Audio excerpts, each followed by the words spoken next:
Silly me, going to bed last night, not first checking if Donald Trump had done something crazy and irrational that sets a dangerous precedent and creates a whole shit show. Because last night he decided to go on Truth Social and say that he's revoking all of Joe Biden's pardons. See, the pardons that Sleepy Joe Biden gave the Unselect Committee of the Political Thugs and many others are hereby declared void, vacant, and of no further force or effect. And inevitably this morning, there are a bunch of people who are having to deal with their insufferable, MAGA coworkers gloating about this, or seeing just a bunch of nonsense being posted by their family members on Facebook, and they'd like to be able to respond with what all this is about, so we're going to try and break down how dumb this is. He's basing his claims on analysis from the Oversight Project, a branch of the Heritage Foundation. Heritage Foundation? Why does that sound familiar, you may ask? Because they are the authors of Project 2025. Also, just FYI, there's this website, Project 2025 Tracker, that shows how much of Project 2025 has actually gone into effect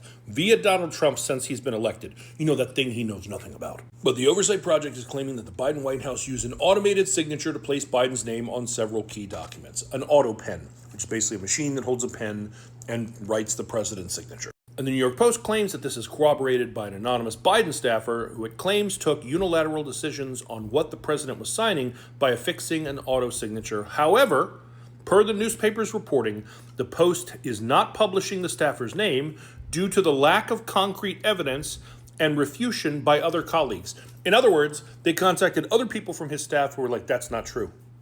That's a lie. But they're still using that as, see, we were right. On top of that, the Oversight Project is basing their analysis on copies that they see online. These copies use a computer-generated signature for where the president signed the document, meaning that online copies of Biden's signature appear to be auto-signed, but they're not the original version. There is photographic proof of Biden signing many of the documents that the Heritage Foundation has claimed were signed by AutoPen. They literally have pictures of him signing the documents, of him doing it. But because they looked at copies online that were auto-signed, they're claiming that he auto-signed it. And Trump is claiming because it was auto-signed, Biden knew nothing about them, that he didn't know about these pardons.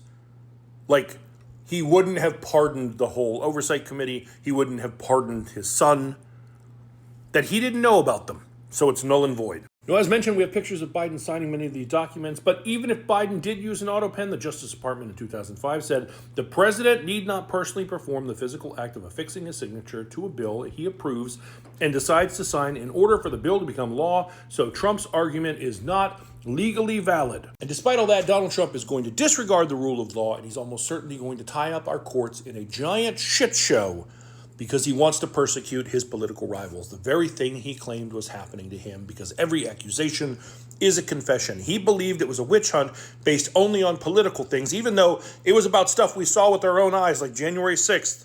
He believes, no, they're just doing this because they don't like me politically, because he knows he would do that, and he is. This is dictator shit. This is not the act of a constitutionalist. This is not the act of someone who loves America. This is someone who just wants to be right, who only thinks things that he likes are legal and things that he doesn't like are illegal. Fuck this guy and everyone who supports him. I said what I fucking said.